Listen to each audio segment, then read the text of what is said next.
هاي يا أصحاب. بيبتدي مسلسلنا بالإمبراطورة وان جون نايمة بسلام لحد ما دخلت عليها واحدة من الخدم وقالت لها الحقي يا ملكة في مصيبة. مصيبة ايه بس؟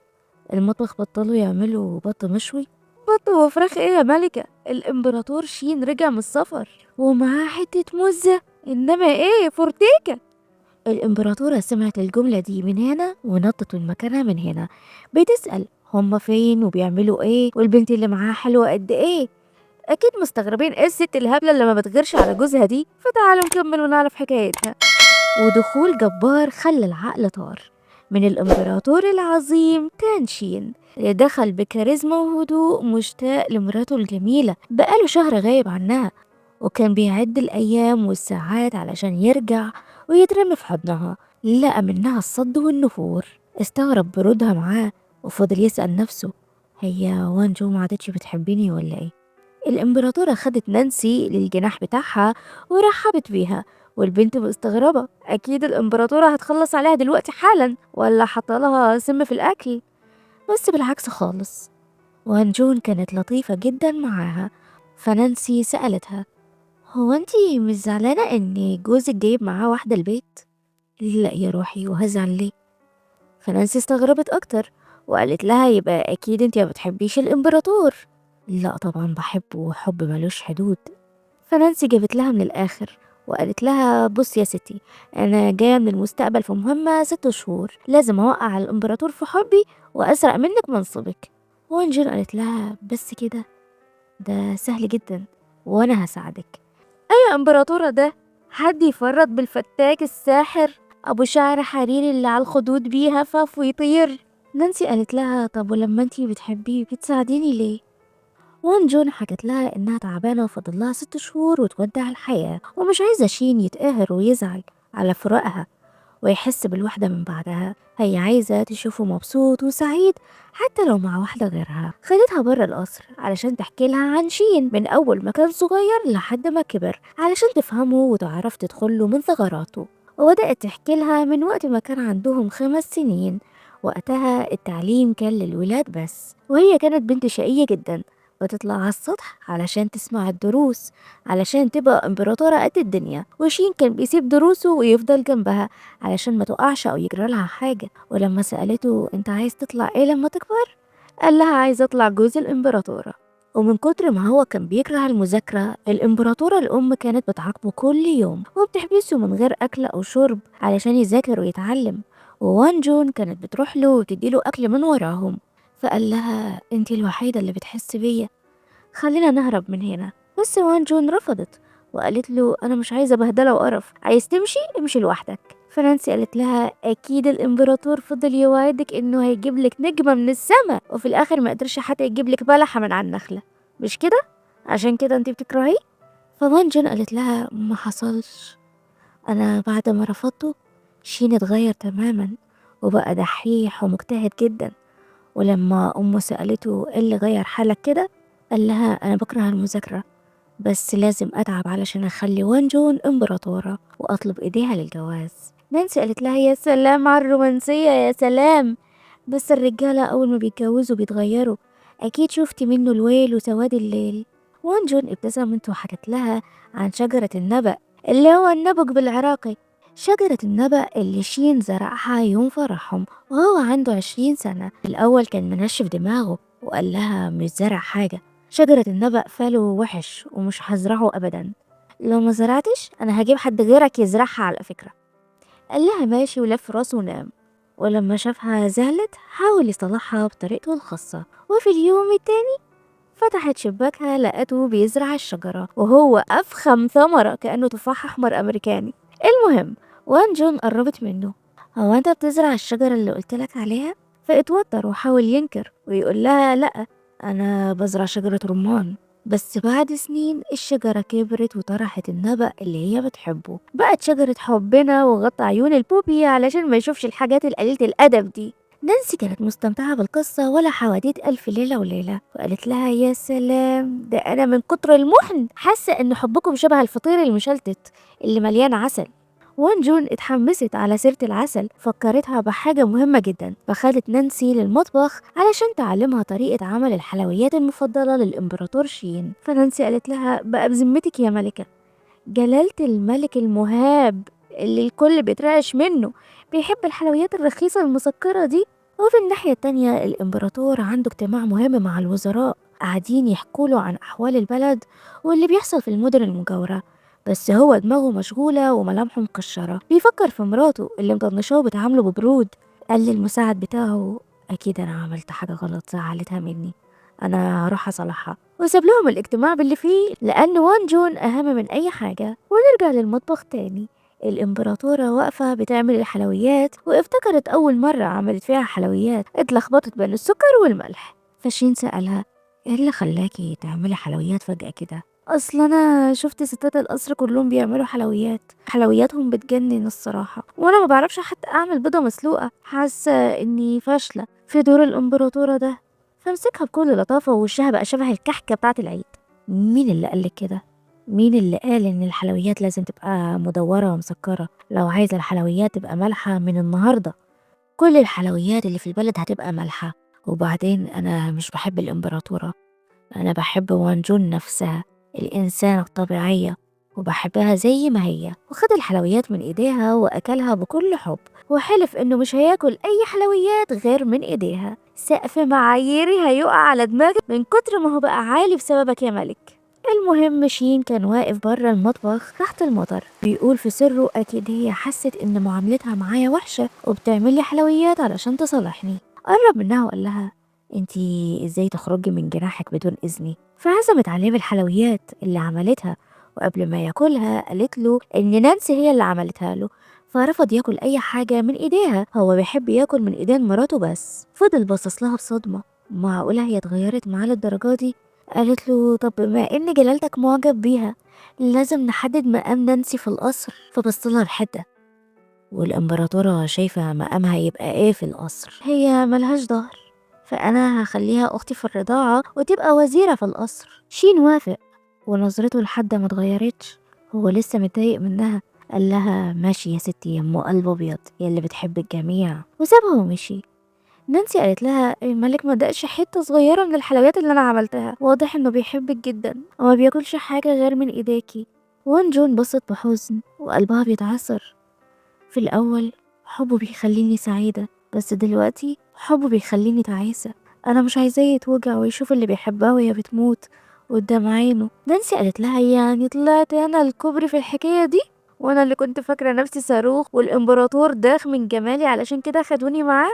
فالإمبراطورة قالت لها انت جميلة والحب بيجي مع العشرة، وأنا هساعدك تبقي الإمبراطورة مكاني، لأن وقت وان جون بقى معدود وحياتها قصيرة ومرضها ملوش علاج. نانسي قالت لها طب انتي ما قلتيش لجوزك الحقيقة ليه؟ فافتكرت لما جت تقوله الحقيقة من شهرين، وقتها شافت راجل نط من فوق الكوبري لأن مراته اللي بيحبها ماتت، وهو قرر يلحقها علشان ما قدرش يعيش من غيرها.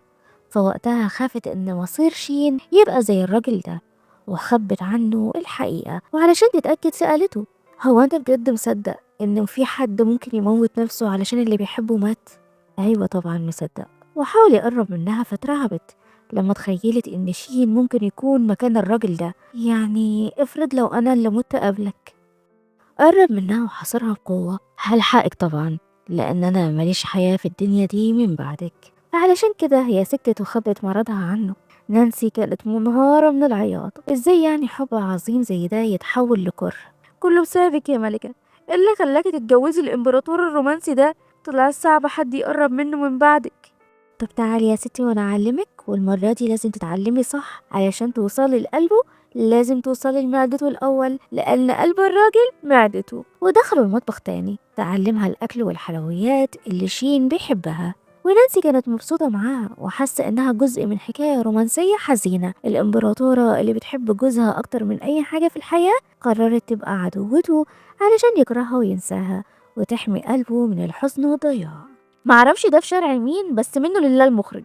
بعدها الامبراطور رجع للقصر وطلب من المحظية نانسي تركب معاه في عربيته. المساعد كونج قال لها الإمبراطور رجع قبل عيد ميلادك مخصوص يا ملكة، وملى العربية بالبلح اللي انتي بتحبيه، وغير المراتب علشان تبقى مريحة ليكي، علشان يعني لما تركب معاهم العربية. لكنها رفضت وسابت المكان لنانسي، وهي ماشية فضلت تكح دم. المرض بيزيد والفراق بينهم بيزيد والحزن بيكبر أكتر. وفي اليوم التاني دخل عليهم الجناح الملكي وقال لها إن الأوضة الجديدة بتاعته هتبقى في النص بين أوضتها وأوضة نانسي. فقالت له طب بما إنك فاضي ما تختار يوم حلو للدخلة بتاعتك على نانسي.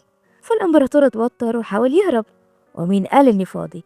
أنا بس كنت معدي أشوف الدنيا فيها إيه، أنا ورايا بلاوي في الشغل، مش كده يا مساعد كونج؟ أيوة أيوة يا مولاي، حصل جلالته غرقان في الشغل. والملك خد من حلويات الملكة وهرب بسرعة. فسألت نانسي هو انتي ناوية تتجوزيه وتنامي معاه امتى؟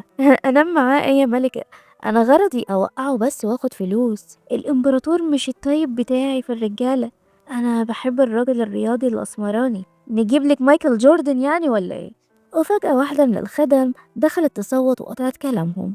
قالت لها ان في بنات في الخدم بيتخانقوا وعوروا بعض. فخرجت بسرعة تشوف في ايه. لقت ستات القصر متجمعين وعاملين لها سفرة مليانة بكل المأكولات اللي بتحبها بمناسبة عيد ميلادها، لأنهم بيحبوا الإمبراطورة وان جون جدا. كانوا بيتعاملوا مع الإمبراطورة كأنها واحدة منهم وأختهم، ما فيش طبقية ولا تفرقة اجتماعية. وده خلى نانسي تستغرب. فوان جون قالت لها السر كله في العدل، ما فيش فرق بين غني وفقير. لما تعامل الناس بصدق هيدوكي قلبهم. بكرة لما تبقي الإمبراطورة مكاني افتكر الكلام ده كويس جدا. المكان كان لطيف ولونه بينك وريحته حلوة كأنه عالم زمردة. الستات واخدين راحتهم فيه لأن الإمبراطورة خصصت مكان كبير في القصر للستات فقط يلعبوا ويمرحوا، لأن بره أسوار القصر الحياة بتبقى صعبة ومؤلمة وفي ذئاب بشرية ما بترحمش. وبالليل رجعت الجناح الملكي بتاعها شافت طبق النودلز على الترابيزة. أصل الآسيويين عندهم عادات وتقاليد قديمة، وقت العيد ميلاد بيقدموا نودلز طويلة ولازم تاكليها وهي طويلة كده علشان عمرك يطول، لو قطمتيها يعني عمرك قصير. وان جون افتكرت لما شين كان بيعمل لها النودلز دي ويأكلها بإيده كمان، وبيحتفل بعيد ميلادها ويخلي الإمبراطورية كلها بتحتفل باليوم ده.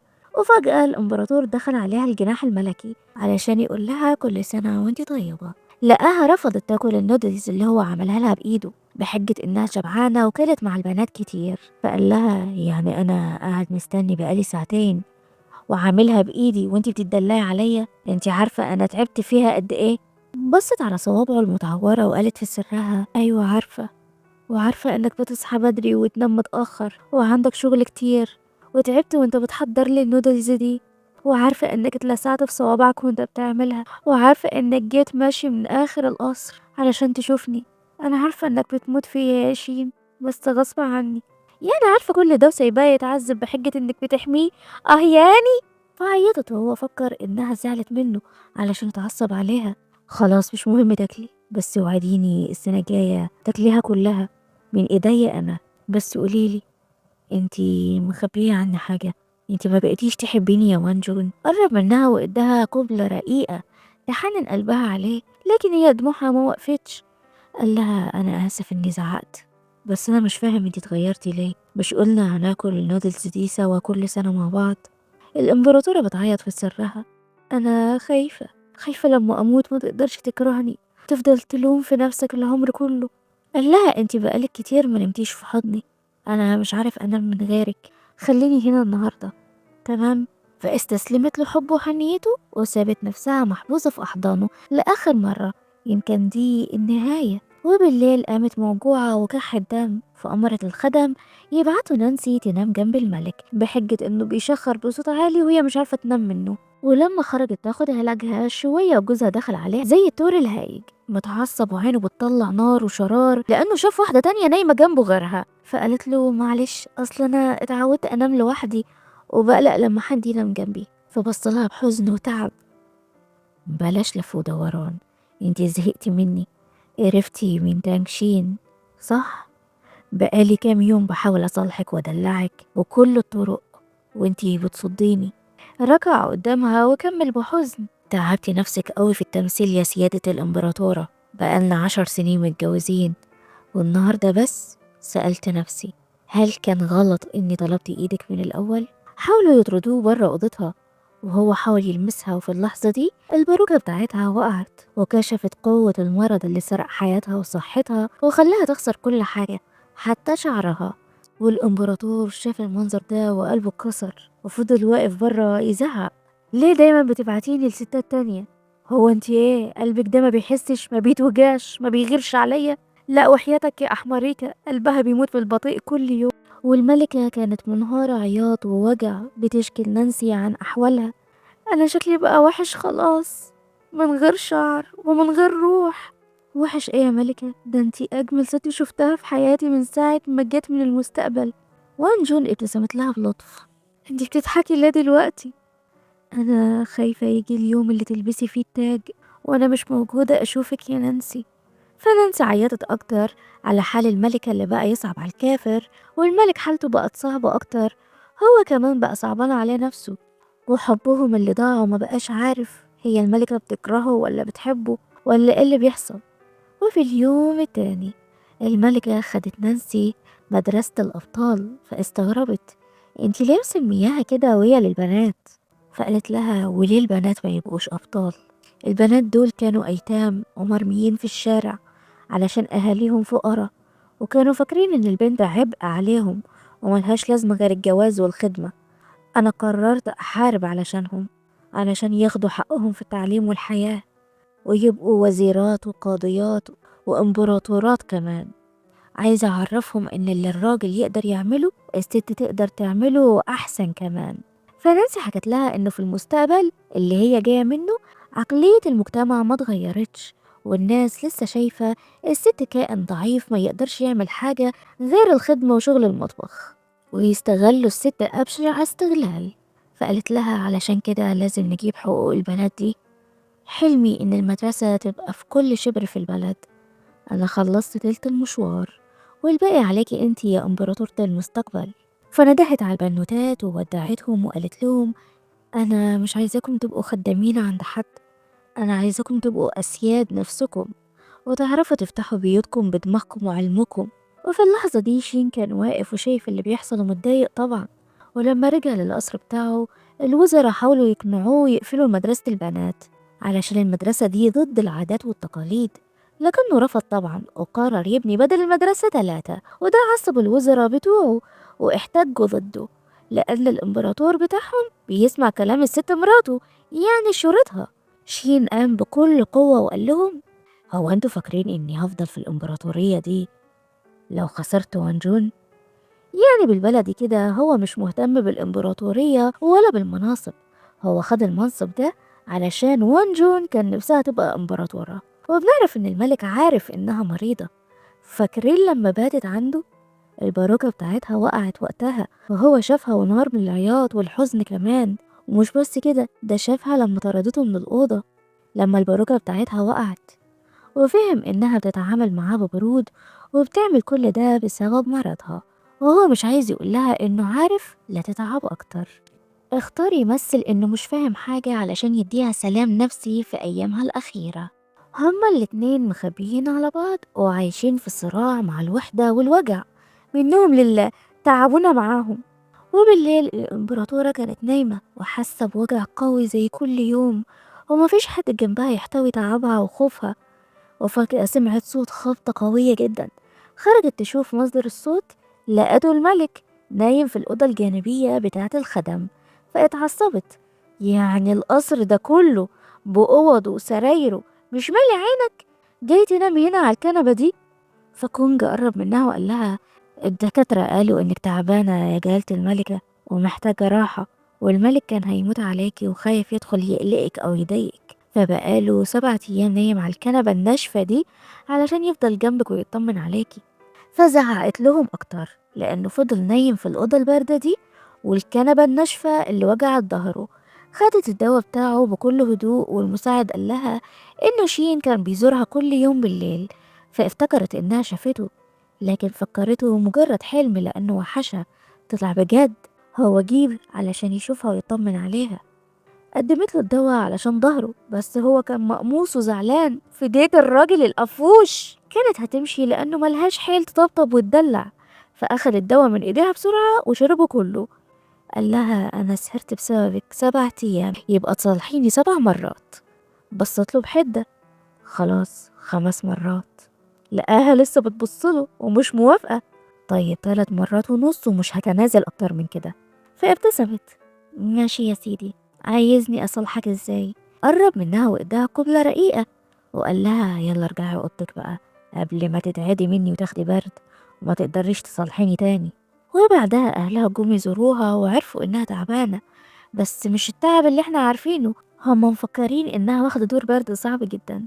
فجابوا لها شوية أدوية وملابس تقيلة وبطانيات علشان تدفي نفسها وما تاخدش برد، وقالوا لها تاخد بالها من نفسها وصحتها وجوزها كمان.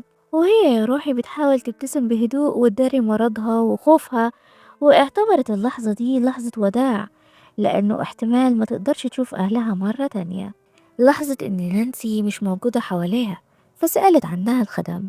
قالوا لها إنها خرجت مع الملك، خدها المهرجان علشان تتفرج عليه. فابتسمت وقالت في سرها وأخيرا وقع في حبها وقرر ياخدها معاه. لكن فجأة لقيته قدامها. انت بتعمل ايه هنا؟ انا جاي اخدك معايا لمكان. وخدها بكل هدوء وراحوا المهرجان، وبسبب الزحمة كانت هتضيع منه، لكنه قدر يحتويها في أحضانه ويخبيها عن العالم والناس. نانسي قربت منهم وقالت لها تعالي يا ملكة نلعب، ولو حليتي اللغز ليكي هدية. الملكة وقفت تقرأ الألغاز بكل هدوء. اللغز الأول معناه سامحيني، والتاني معناه أنا بحبك. ها سامحتيني؟ ففهمت إن اللغز ده كله من تخطيط جوزها علشان بس يخليها تتكلم معاه وترضى عنه وتسامحه. فضربته ولاحظت إنه لابس الهدوم اللي خيطتها له من وهو عنده 18 سنة، ده حتى القطع لسه باين فيها. فسألته انت لابس الهدوم المقطعة دي ليه؟ أنا كنت بفكر هل تنشين بتاع 28 سنة بقى عجوز وممل، علشان كده ما بقتيش تحبيه، فحاول ترجع لك تانكشين الصغير الشباب، فينفع تصلحي تانكشين الصغير وتحبيه. سمعت كلامه وقررت تصلحه المرة دي وتتفسح معاه يشوفوا المهرجان سوا مع بعض. وفجأة سمعت الناس بتتكلم عن الجسر اللي هيمسك مسامير الجسر النحاس هيعيش 100 سنة. فحست بالسوء تجاه نفسها. هو لاحظ ملامحها الزعلانة وحاول يطبطب عليها ويبين إنه مفهمش زعلها، وواثق إنهم هيعيشوا مع بعض 100 سنة من غير ما يعملوا أي طقوس. فضحكت والابتسامة رجعت على وشها تاني وبدأت ترقص مع البنات في المهرجان. وبعدها فتحت الهدية اللي كسبتها، لقتها عبارة عن وداع مشفر. نانسي قررت ترجع للمستقبل وسابت الملكة ترجع لجوزها وتكون شجاعة وتواجهه بالحقيقة، لأنها مش هتقدر تاخد مكانها. الملك والملكة بيحبوا بعض بكل جنون. بعدها رجعوا القصر والمساعد كونج بيصوت لأنه مش لاقي الملك. أصل ما ينفعش يخرج من غير حراسة، دي مصيبة، دي ممكن حد يغتاله. لكن شين مش مهتم وبيضحك بكل هدوء، وكأن شخصيته المراهقة المتمردة الشقية رجعت تاني وهو معاها. وفجأة افتكر لما عرف إنها تعبانة، فقلبه اتقبض والخوف رجعله تاني. مسح الابتسامة الحلوة اللي كانت على وشه وفضل سهران طول الليل خايف وبيفكر فيها. قاعد في الأوضة دي 7 ليالي بيعيط من كتر الهم والحزن، وبيفكر يا ترى وان جون عيطت كام مرة وهي لوحدها ومفيش حد جنبها، لدرجة إنه فضل يداري ملامحه التعبانة دي بالميك اب.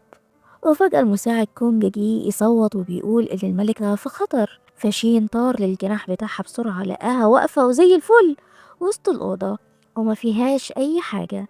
هي اللي طلبت من المساعد يقول كده علشان يجي ويتكلم معاها، وبدأت تقدم له عرض مسرحي وهي وسط البانيو الخشبي ده اللي اعتبرته بيت طاير في السماء، وشايل حكاية حب، حكاية راجل وست حبوا بعض من صغرهم ووعدوا بعض يلفوا العالم. بس الدنيا خدتهم والوقت فات، والست مشيت الأول وودعت الحياة قبله. الراجل معيطش لأنه لقى مذكراتها وعرف إن السعادة مش إننا نعيش للأبد، السعادة إننا وإحنا عايشين نحب بجد ونلاقي اللي يحبنا بجد. وبدأت تغني وترقص على ألحان موسيقى حزينة كانت بتتكلم مع نانسي، اللي قالت لها احنا عندنا في المستقبل يا ملكة بيقولوا إن الشخص ما بيموتش طول ما في حد فاكره، الموت الحقيقي هو النسيان. طول ما صورة الشخص وحكاويه في بالنا بيفضل عايش معانا وجوانا للأبد. يعني الموت مش النهاية، النسيان هو النهاية. فقالت يا رب ينساني علشان ما يتوجعش، بس يا رب يفتكر إن مراته كانت بتموت فيه. وهو كان بيتفرج على العرض بتاعها وحابس دموعه، ساكت ومتحمل، بيفتكر لحظاتهم السعيدة مع بعض. وفي اليوم التاني بلغوه إن الإمبراطورة الأم تعبانة جدا وهو لازم يسافر ويروح يشوفها. هيقعد شهر بعيد عن وان جون، لأن مش هيقدر ياخدها معاه لأنها تعبانة والسفر هيبقى طويل وصعب عليها. فالملك دخل عليها الجناح الملكي بتاعها بملامحه الباردة بيمثل القسوة والجبروت، وقال لها خليكي هنا يا وان جون، القصر محتاجك، وأنا يمكن ألاقي ست جميلة تانية هناك أجيبها معايا وأتجوزها، تروح وتيجي بالسلامة يا مولاي، وأنا هستقبل أي واحدة أنت تجيبها أحسن استقبال. الملك سافر وهي فضلت عايشة على ذكراه، شايفاه حواليها في كل مكان وكل لحظة وكل ثانية، وده اللي مخليها تصبر على البعد والفراق. نانسي رجعت جنبها تاني يمكن تواسيها في وحدتها، وفجأة المساعد كونج قرب منها وقال لها جلالة الملك بعتلك بودرة الميك اب دي غالية جدا، ده حتى هو نفسه بقى بيستخدمها. فاستغربت، انت بتقول ايه؟ شين عمره ما استخدم الميك اب ولا حتى بيعرفه. فافتكرت كلامه لما قال لها انا هعيش معاكي سنين كتير وما تقلقيش عليا، انا هفضل جنبك ل100 سنة. فعرفت وفهمت انه عارف بمرضها. يعني هو كان عارف وبيمثل عليا انه مش واخد باله، كان بيدهن وشه بالميك اب علشان يداري حزنه وسهره جنبي. أمرتهم يجهزوا الخيل بتاعها وقررت تسافر لجوزها، وفي الطريق الخيل بتاعها اتجنن وقلبها على الأرض. وفي اللحظة دي شين كان راجع للقصر من نفس الطريق وحس إن في حاجة غلط، قلبه مقبوض، حتى الجو بيديله إشارات علشان يرجع تاني. فسمع كلام قلبه ورجع بسرعة، لقى مراته قدامه تعبانة وبتنازع المرض، حضنها بكل حب وبدأ يعيط، وأزهار الساكورا بتغطيهم. فرجعوا للقصر سوا مع بعض، وهو كان بيأكلها بنفسه ويشربها بنفسه وبيعمل لها كل حاجة، وهي كانت سعيدة في كل لحظة معاه.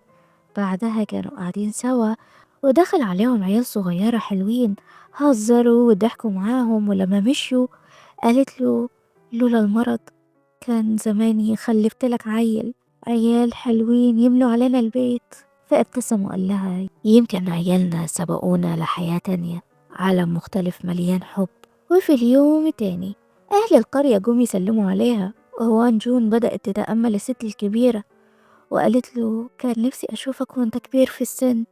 هيبقى شكلي وحش أصلا، عايزة تشوفيني ليه؟ فسكتت واليوم عدى، والصبح فتحت عينيها لقت شين العجوز نايم جنبها. فسألها ها شكلها حلو؟ وبنعرف انه عمل ميك اب علشان يخلي نفسه عجوز وما يحرمهاش من اللحظة دي وتشوف ملامحه وهو كبير في السن قبل ما تودع الحياة. بعدها قالت له أنا كتبت لك 80 جواب، كل سنة تفتح واحد علشان أفضل معاك العمر كله. ووعدها إنه هيفضل معاها ويدور عليها في الحياة دي واللي جاية وللأبد، مش هيشوف غيرها خالص لمدى الحياة. وبعدها خدها علشان تتفرج على أزهار الساكورا. قعدوا وسط الأزهار فقال لها فاكرة لما نحت سيف خشب لابننا علشان لما يكبر؟ صدقيني أنا هلاقيكي تاني وهنعيش حياة عادية، أنا ليكي وانتي ليا للأبد، وهنتجوز وهنجيب عيال في حياة تانية، انتي ملكي. وفي اللحظة دي الملكة ودعت الحياة وودعته بقبلة وداع توصف حبها ليه.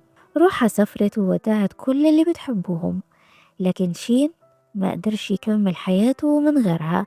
طلع الخنجر بتاعه وأنهى حياته، ماتوا سوا وهم في أحضان بعض. ونروح للمستقبل. نانسي كانت صاحبة معرض داخل المتحف الكبير، بتتأمل وان جون اللي اتولدت في حياة تانية في المستقبل وقاعدة مستنياه. شين قرب منها كان بيدور على صاحبة المعرض واتعرف على وان جون. أرواح العشاق اتلاقت تاني في حياة تانية. ممكن نخسر أشخاص بس ما نخسرش اللي كان بينا وبينهم، لأن اللي اتحب بجد بيفضل عايش جوانا، في ذكرى، في إحساس، في دعوة بنقولها من غير ما ناخد بالنا. فلو بتحبوا حبوا بصدق، حبوا من غير خوف، قولوا كل اللي جواكم قبل ما الوقت يسبقكم. علشان في الآخر مش هتفتكروا انتوا عشتوا كام سنة، هتفتكروا قلبكم دق مع مين كام دقة. ولحد هنا بيخلص مسلسلنا. دمتم بخير.